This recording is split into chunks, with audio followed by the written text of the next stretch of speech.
Welcome to another episode of B2B Marketing Futures. Today we are asking a question that feels increasingly urgent for every marketing leader. What will marketers still own when AI runs the campaigns? AI is already changing how campaigns are built, optimized, measured. It can help teams move faster, generate more variations, analyze performance, automate parts of executions that used to take days or weeks. But that also creates a new challenge. If everyone can produce more content, launch more campaigns, and automate more workflows, what actually separates good marketing from noise? That's what we'll explore today. We'll talk about where AI is generally useful, where it creates risks, what parts of marketing still depend on human judgment, customer understanding, creativity, trust, and strategic context. But before we get into the discussion, I'd love for our guests to introduce themselves, share a bit about your role. And so maybe, Carrie, would you like to start? Sure. My name is Carrie Hansen. I am the Chief Marketing Officer for Robin. Thank you so much, Carrie. Welcome. Kevin, welcome. Hi, everyone. I'm Kevin Sloan. On the growth marketing team, my area of focus is affiliate and influencer marketing. Awesome. So thank you both. I think a good place to start is with the big question behind this episode, because AI is already becoming capable of handling more and more campaign execution, from content generation and reporting to workflow automation and optimization. But the more AI takes on execution, the more important it becomes to define what marketers are actually responsible for. So what are we responsible for? Is it strategy, taste, customer understanding, knowing what to automate and what not to automate, or something else entirely? So let's start there. Who wants to go first? Yeah, I'm happy to start. So I would say overall, AI has been an amazing tool just in the last year or two, being able to optimize campaigns operationally, create content.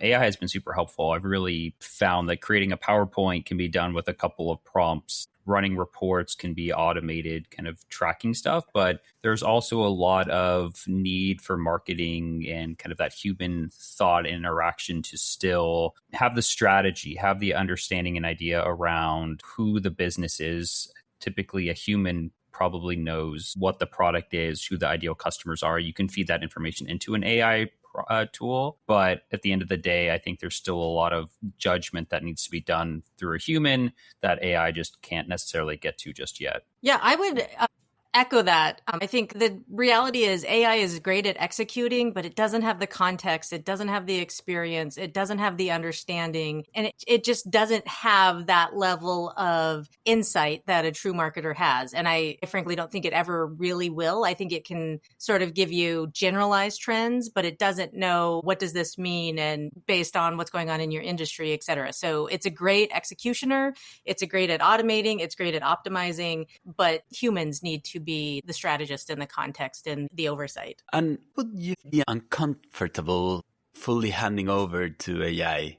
Is it something that you think, because you mentioned, Carrie, like we are still not there yet, but is something that you will never fully handing over to AI? Yeah, I think the entire cycle, I'll never do it. Just like I would never hand it over to an intern or to even a senior marketing level. I will always weigh in. I will always want to see things. AI can do really great things, but this premise that it's going to come up with the marketing plan, it's going to come up with all the content, it's going to go do everything, and you're never going to see anything, that just seems really weird to me. And it's not something that, like I said, I wouldn't even turn that over to all of my humans. At some point, you need to be part of it. You need to see it. You need to understand, is it going off the rails or is it not? And let's not forget that even if you do automate, and AI is truly automating, but if you do automate a lot of these campaigns, you see examples with the BDR, SDR, customer support, you still have to have the human oversight to train the model. And so somebody is always in there training it, refining it, putting guardrails, answering different questions. I can't think of a single use case in go-to-market that would be fully handed over. Yeah, I agree. I think AI can do 50% of the work, 60% of the work, kind of maybe helping with the strategy being something you can bounce ideas off of. But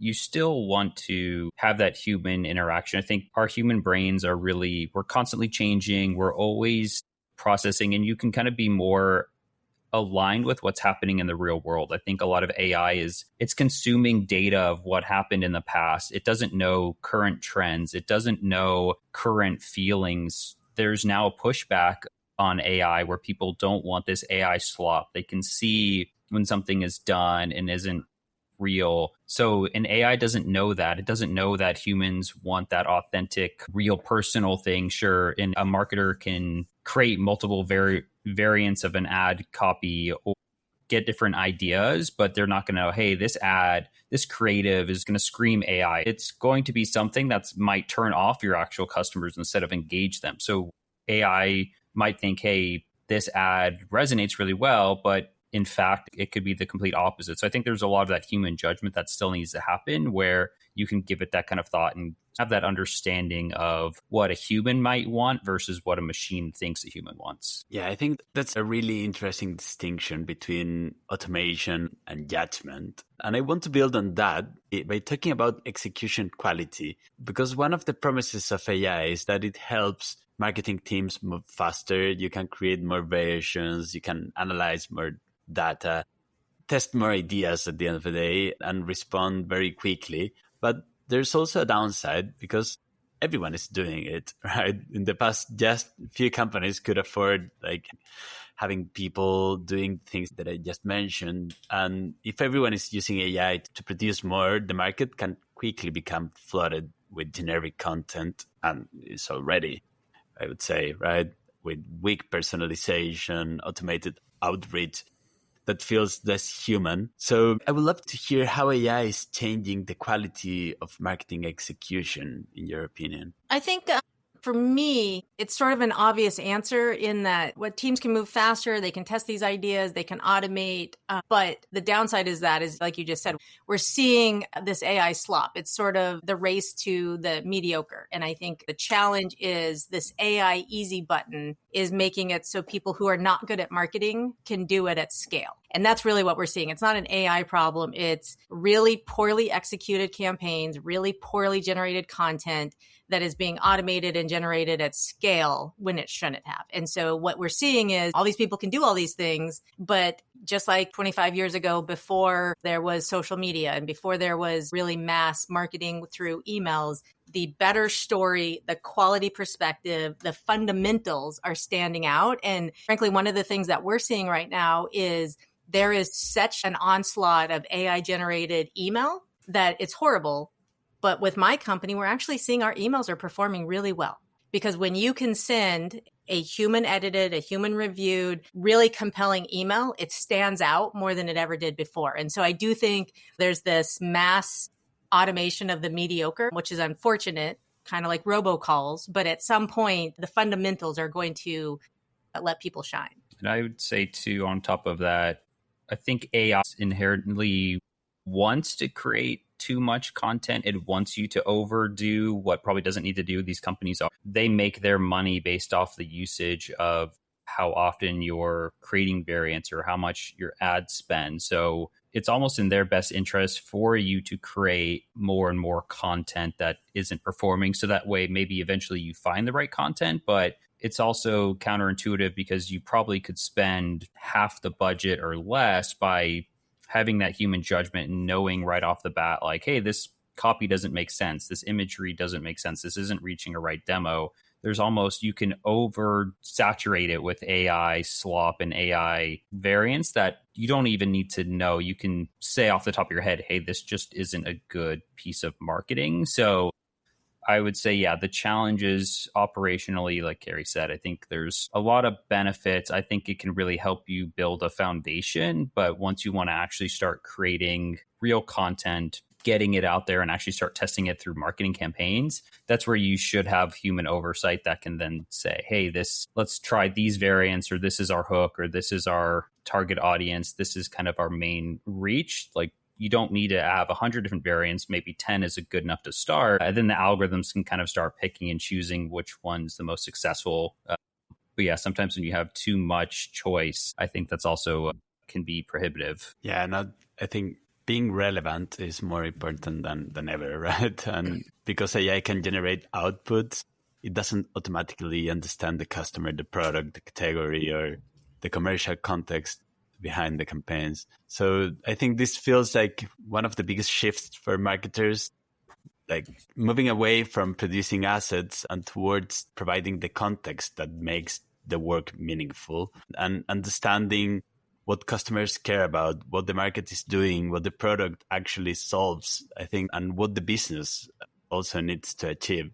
I think, Kerry, you made a point that strong marketing still depends on the fundamentals, like clean data, experience. I would love to know more about those fundamentals. What do you think about that? Well, I think good marketing, regardless of the medium, if you understand your ICP and you understand what your customers are looking for and you can really convey a strong story and the value, it resonates. And I think that the fundamentals of marketing have always been, for as long as I've been in marketing, which is almost 30 years. It's a very technical. This whole marketing now has to be more technical it's a new thing. I don't want to date myself, but back in the olden days, the website manager was probably just as technical as the engineers because it was not an easy thing. But so you have to understand the technology like most other go-to-market teams don't have to deal with. You have to understand how to write and tell a really good story that's compelling, that can give the value. And you have to understand business. You need to know what your customers are trying to solve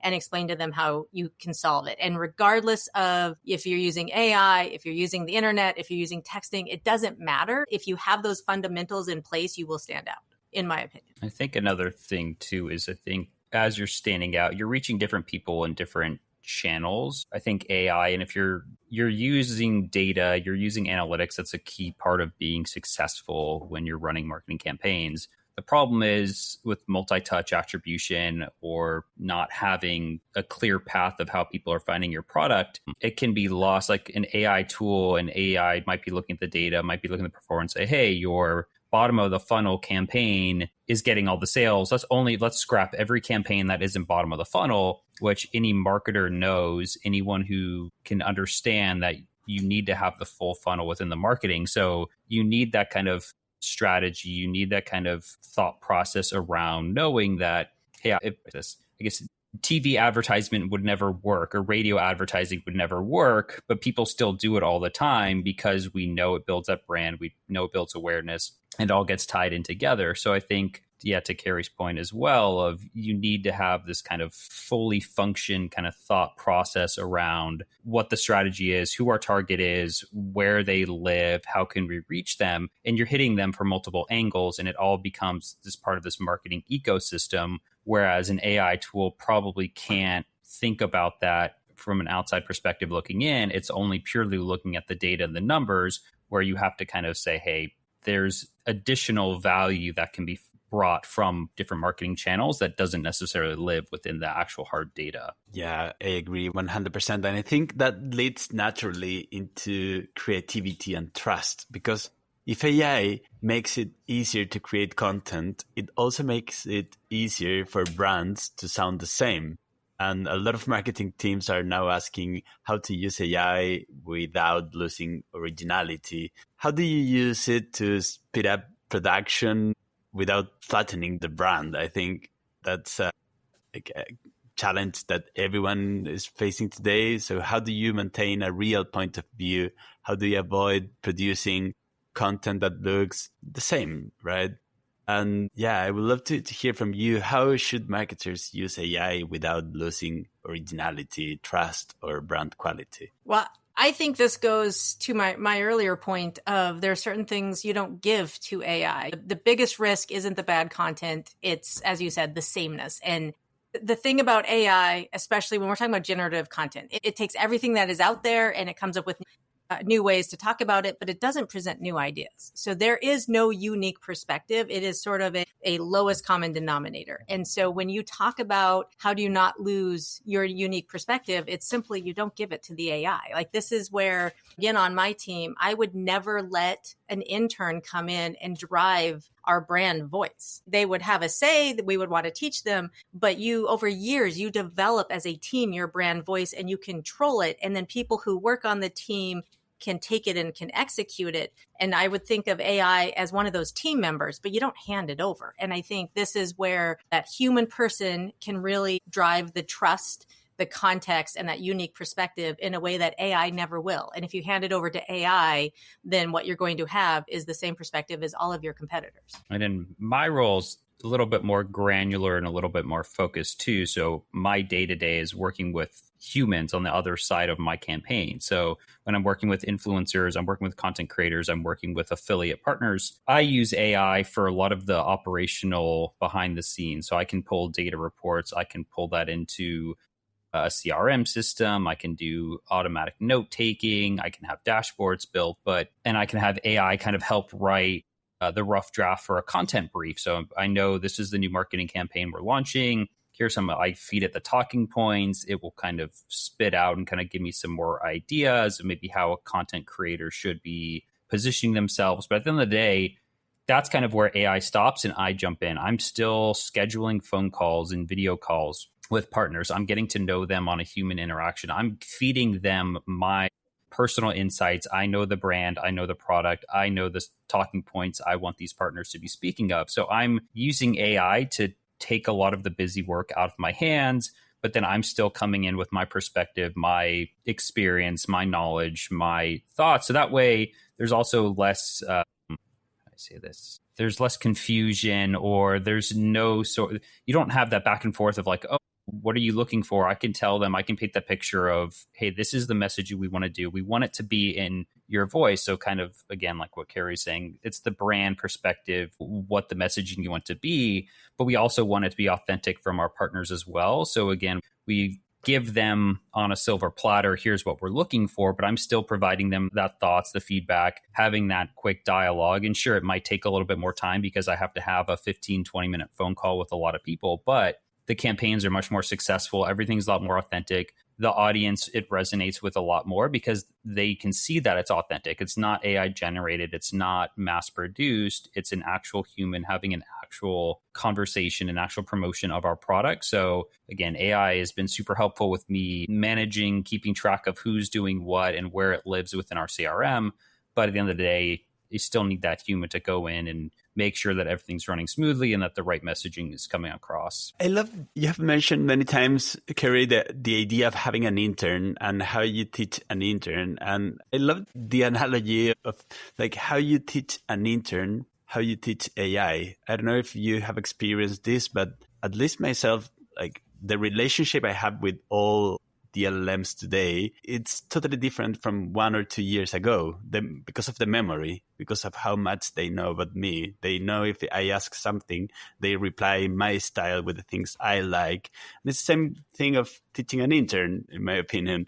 I would love to hear, like, when you teach an intern about the brand voice or about the ways that things run in an office or things like that, what kind of things are the most important, and how you transmit that tacit knowledge that is out there, like something that you have built for years, maybe a brand voice, way of working, to someone who's new.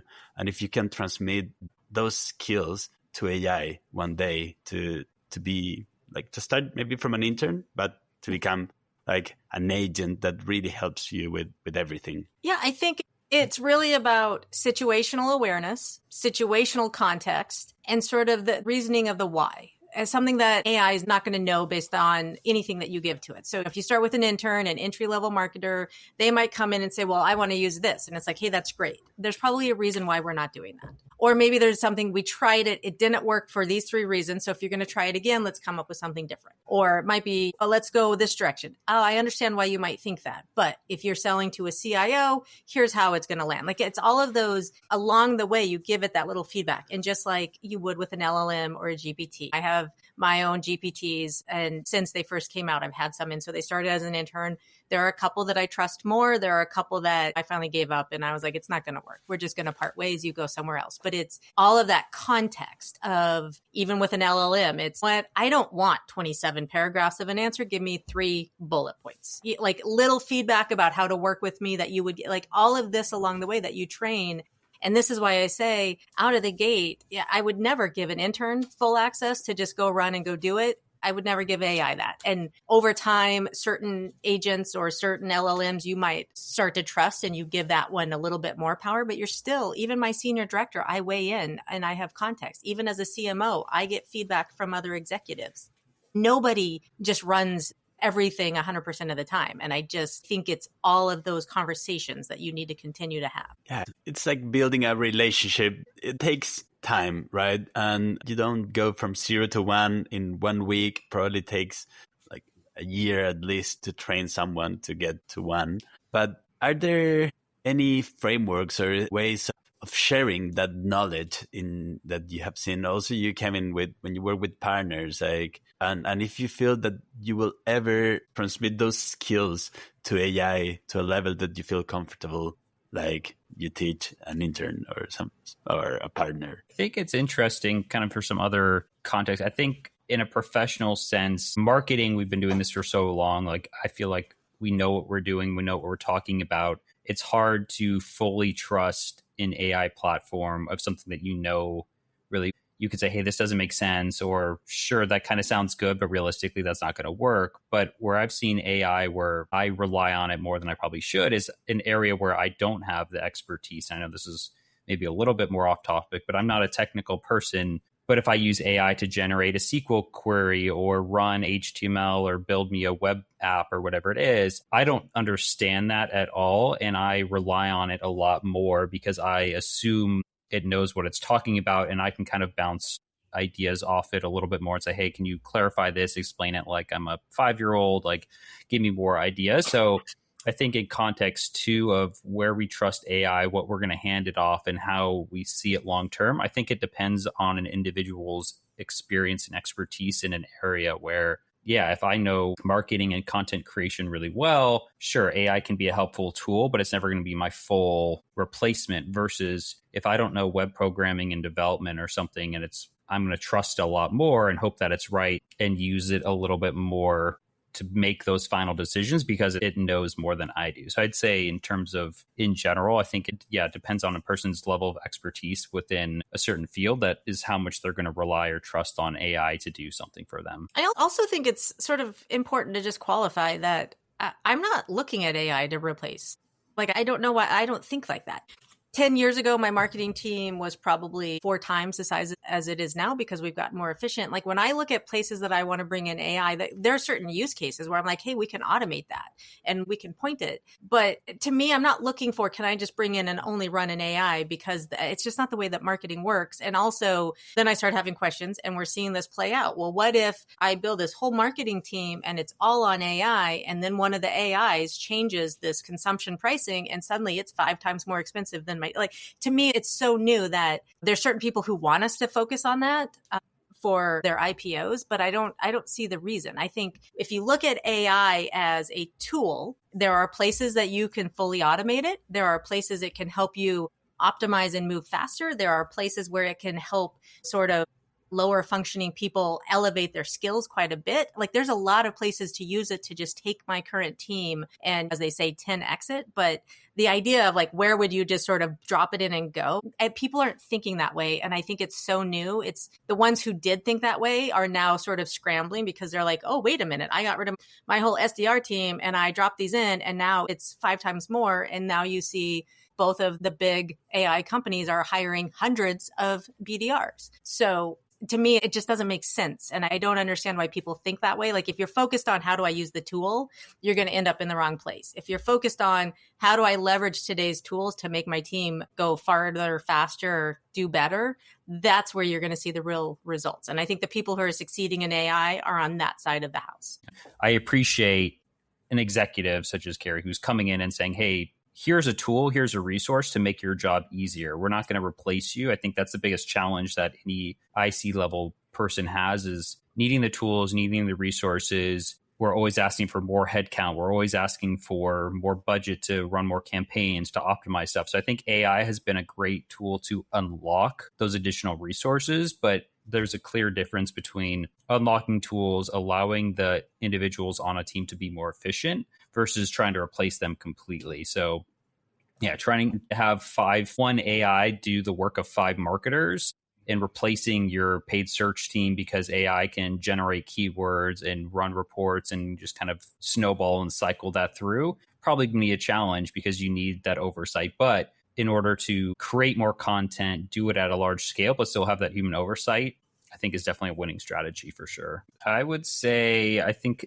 as someone, again, an individual contributor going up to leadership, I'd say there's kind of the two sides of it. You want to be operationally as automated as possible so you can do as much single-handedly or with your small groups. I'd say being able to automate reports when you're presenting up to executives or your managers and leaders, a lot of times they don't care about the day-to-day execution. They want to see performance. They want to see results. So if you can take a lot of that work, if you can automate it, if you can make it as concise as possible, that's where you're going to win, because that way it makes your manager's job easier. They can set the strategy. They can understand what's working, what's not working, while you then on the back end are able to then do kind of the strategy, create the campaigns, make it as efficient as possible and create the best results. So there's the two sides of the coin of making your day-to-day as efficient as possible so you can create the best quality of work, and then being able to present that in a way that the upper level leadership is going to be able to digest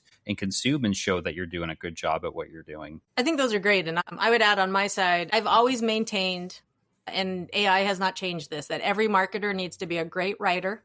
I don't care what your role is, you have to be able to write and tell a story depending on the audience and technical, non-technical. I think every marketer should understand the business. You should know how to read a P&L statement. You should know the challenges your customers are working on.